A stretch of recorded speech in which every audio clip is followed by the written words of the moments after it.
Labour court ने अपने आदेश में लिखा है कि आपने ये चीजें बदतमीजियां की हैं वहां पे। चलिए ठीक है सर, आपकी मर्जी है, जी बताएं। इस केस में हम्म पिछले बार के हियरिंग में जो है हम्म, सेंट्रल गवर्नमेंट इंडस्ट्रियल ट्राइब्यूनल कम लेबर कोर्ट जबलपुर से रिकॉर्ड मंगाया आ गया गया। था। तो उस केस में हमारे वहाँ जो मैं पिटीशन दिया था उसको डिसमिस कर दिया गया है। किस आधार पे? कोई भी आधार केस को रजिस्टर भी नहीं किया गया, न पार्टी को बुलाया गया ऐसा। वो बताना। डिसमिसल ऑर्डर उनका है पेज 32 पर। पार्टी को नहीं बुलाया गया, नहीं बुलाया गया, नोटिस नहीं जारी किया गया। नहीं। और केस भी एक सेकंड मेरे भाई, रजिस्टर नहीं जय शांति, थोड़ा सा रुकिए। मैनेजमेंट तो आया था? नहीं आया था क्या नहीं आया था यार, क्या बात कर रहे सर। हैं? ये जो केस नंबर दिया आपकी गया है, आपकी जो भी सोच होगी वो आप अपने पास रखिए। हमारा केस कानून के जब कोर्ट में खड़े हैं तो कानूनी रूप से बात कीजिए। मैनेजमेंट की तरफ से वकील साहब आए थे। माननीय न्यायालय इस पिटीशन में मेरा केस भी रजिस्टर नहीं किया गया था। ये जो रिकॉर्ड के हिसाब से ये आपका रिकॉर्ड, क्या? ये जो एक मिनट, छोटेलाल शाह जी हैं आप? हाँ आपका केस नंबर क्या है? 10/17। हाँ, वो पुराना केस था सर। तो आप किस केस इस की केस बहस को कर रहे हैं? रजिस्टर ही नहीं किया गया था। आप कौन से केस की बहस करने वाले हैं? हमारा वहां पर जो है अरे भाई, आपने जो केस नंबर अपने पिटीशन में लिखा है वही केस की फाइल मेरे पास है। रिकॉर्ड उसी केस का है जिस केस का नंबर आपने अपनी पिटीशन में लिखा हुआ है। पेज नंबर 5 पे आइए। ये कौन सा पुराना केस आ गया?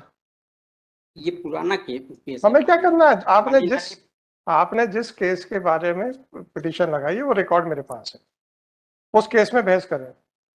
माननीय न्यायालय में एक पिटीशन दिया था वहां पर डेटेड, इसमें लिखा है किस तारीख को दिया था? 14/12/22 को दिया था। वो पेज कौन सा है भाई? पेज 17 से 26 तक। 14/12/22। 17 से 26 तक एक सेकंड रुक जाइए, कौन सी दरखास्त दी थी आपने? वो P2। P2 ये किस प्रावधान में दी थी? फ्रेश पिटीशन में दिया था। फ्रेश पिटीशन कैसे लग सकती है? एक पिटीशन जब आपकी चल रही थी तो आपकी फ्रेश पिटीशन कैसे लग सकती? वो डिसमिस हो गया था। कब डिसमिस हुआ था? वो डिसमिस हुआ था 17/10/22 17/10/22 को। 17/10/22 को। हाँ, वो आदेश कहाँ है 17/10/22 का? वो आदेश है 12 से 16 तक में है पेज नंबर। 12 से 16। 17/10/22 को आपका खारिज हो गया।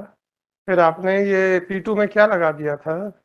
P2 में मैं फ्रेश पिटीशन लगाया था। फ्रेश पिटीशन कैसे लग सकती है? अब लगाया था, हम पिछला कोई भी हमने डिमांड नहीं किया था। आपने कुछ वहां पे बदतमीजी की थी ऐसा आदेश में लिखा हुआ है। और रिव्यू पिटीशन मान आपने कुछ बदतमीजी की थी ऐसा आदेश में लिखा हुआ है। नहीं लिखा हुआ है, लेबर कोर्ट ने अपने आदेश में लिखा है कि आपने ये चीजें बदतमीजियां की हैं वहां पे। चलिए ठीक है सर, आपकी मर्जी है। आपने ये जो P2 की दरखास्त लगाई किस किस प्रावधान में लगाई थी? इंडस्ट्रियल डिस्प्यूट में जो है किस प्रावधान में लगाई थी? शेड्यूल में ही इंडस्ट्रियल डिस्प्यूट। किस प्रावधान में लगाई थी? शेड्यूल में कौन? डिस्प्यूट एक्ट 1947 सेक्शन बताइए। सेक्शन नहीं दिया गया था। आपको सेक्शन नहीं मालूम? नहीं, सेक्शन नहीं लिखे थे हम। आज बताइए। शेड्यूल में ही केस जाते हैं वहां पर। अरे तो किताब ले लीजिए, कौन से में गया था बताओ। उसमें शेड्यूल का कोई नाम नहीं था, उसमें कई इश्यूज थे, इसलिए हमें नहीं मालूम है, एक आदेश पारित हो चुका था, तो आप किस प्रावधान में दोबारा दरखास्त लगा सकते थे वहां पे? और जब कोर्ट ने आपसे पूछा तो लेबर कोर्ट के सामने आपने बदतमीजियां की हैं ऐसा आदेश में लिखा हुआ है। मैं इस पिटीशन को इस कैपेसिटी से लगाया था। किस कैपेसिटी में लगाए थे? I above named petitioner submit as under in the capacity of active responsible in unpaid. अरे छोड़िए साहब, अपने आप को सर्टिफिकेट वहां से हार गए थे तो किस प्रावधान के तहत आप दोबारा वहां चले गए थे?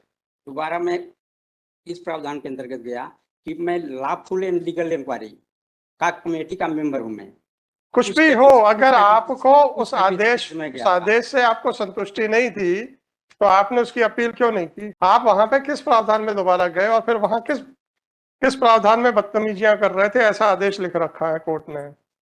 उसमें मैं बदतमीजी पता नहीं, कोर्ट ने लिखा, मैं थोड़े था वहां पे। तो और आज आप अच्छे से बहस कर रहे हैं सर। कोर्ट ने लिखा है कि न्यायालय है कि फलाना है कि ढमका है, ऐसा ऐसा कुछ बोला है आप, राइट? कोई बात नहीं। आप तो कानून बताओ मेरे को, कोर्ट में खड़े हैं आप। आपने किस प्रावधान में आप मुकदमा हार जाने के बाद उसी कोर्ट में दोबारा दरखास्त लगाई? मेरी कैपेसिटी है कि मैं legal and lawful inquiry committee का मेंबर हूँ, उस कैपेसिटी से मैं लगाया हूँ। आप किसी का भी मेंबर रहे हैं, किसी प्रावधान में तो लगेगी कि आप अपनी मर्जी से कहीं पर भी लगाएंगे? अब inquiry committee whatever it is, प्रावधान है सॉरी सर, संविधान सुन लिया मैंने, 311 सुन लिया। संविधान का 311 के अंतर्गत मैं सुन लिया मैंने। आपसे जब आईडी एक्ट का सेक्शन पूछ रहा हूं, नहीं बता रहे हैं आप, मैं क्या करूं? हमारी कैपेसिटी है। हो गया सर, कानून बताइए, मुझे कैपेसिटी नहीं चाहिए, संविधान की मुझे कैपेसिटी नहीं चाहिए। मैंने आपका लोकस नहीं पूछा है, मैंने आवेदन पेश करने के अधिकारों के बारे में बात नहीं की है। आप अपने अधिकारों की बात मत कीजिए। आपसे पूछा किस प्रावधान में लगाया है, मैंने ये नहीं कहा कि आपको आवेदन लगाने का अधिकार नहीं था। मैंने आपसे पूछा है कि आपने किस प्रावधान में लगाया है। एक बार जब आप हार गए थे तब आपने किस प्रावधान में दोबारा लगा दिया?